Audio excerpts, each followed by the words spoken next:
So, after this period of the conquest that we just did, you get the rise of the monarchy. And the monarchy arises first with, in the Samuel books, with Saul of Benjamin. It's in the middle, as you recall, of that tribe. Don't forget, Benjamin is portrayed as the second favorite son of Rachel. And so, fairly favored status, but not the level of Joseph, for instance. And Judah, how he gets so powerful and why he should have been favored is just a matter of power, I think.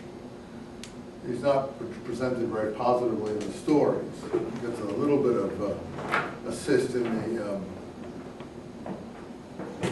Joseph story when he tries to supposedly save Joseph to some extent. But then you have the Tamar story and some other negative stories. In any case, Judah is power in the south. And Jerusalem is not conquered till David's time. So the north and the south are pretty divided. Plus there's a Transjordan group known as Gilead. Gad, half Manasseh, and Reuben. So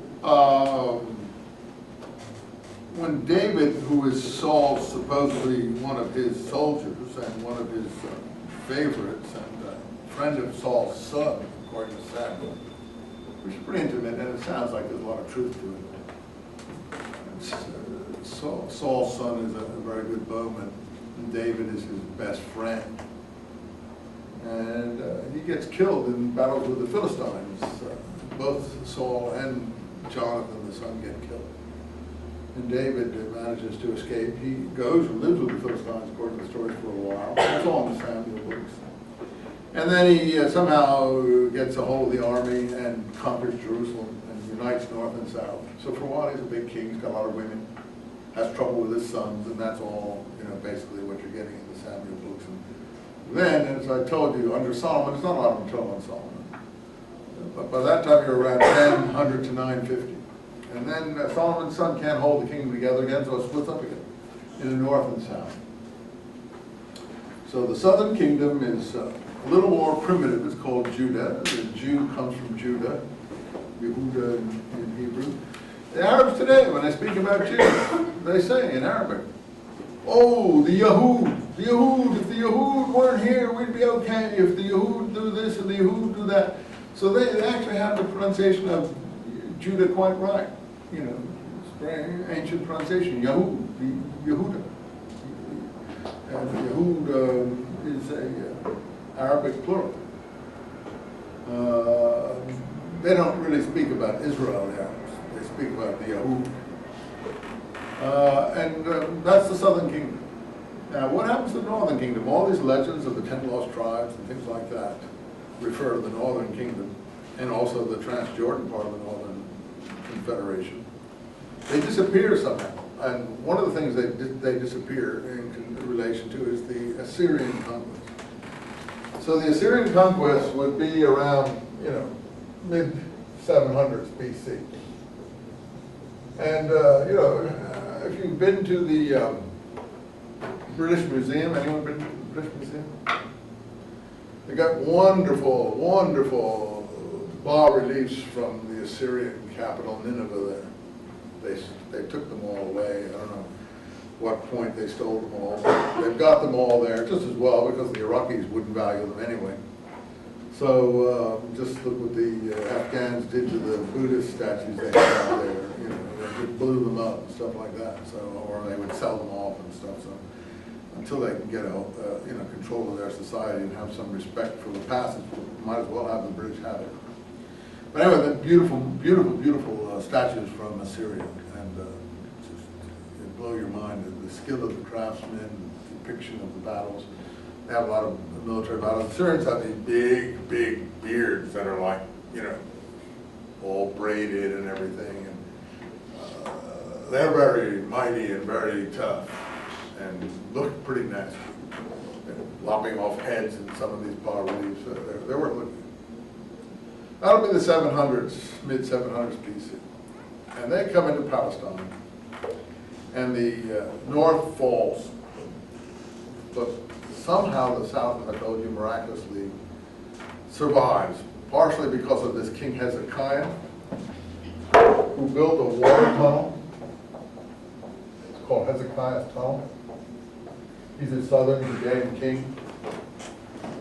And it's still there today. You can go see it. It really exists. I mean, this is where the Bible starts getting proven. I mean, it's not only is it there, I told you there's a plaque that they have, the workers saying we can hear the shipping, and then it starts to curve around until they finally meet up with the people coming the other way. It's an incredible thing. Anyway, it goes down to the water source, which is in East Jerusalem today, but you could dig way, way, way, way, way, way down in the bedrock, and then they go to the water source. So a conquering army could not cut your water. You could go down and get the water. So they diverted the water under the city through these channels. That's Hezekiah's great architectural feat. Saved the city, and the city could hold out. It had good walls, and it could hold out. It's a strong point. It's a top of a ridge. So it's a strong hold, and siege couldn't really dent it because the water supply was not effective. And they survived, and something happened back in Syria, northern Syria is where that is, and it's where all the American soldiers are now battling, and all the people coming over from Syria to sneak into Iraq to blow up bombs and stuff. That's where Syria would have been, through the border between Iraq and Syria at the top of the Euphrates. In any event, because of this survival of the South under Hezekiah, and he's mentioned in Isaiah, I read you that historical portion, which is both in the Book of Kings.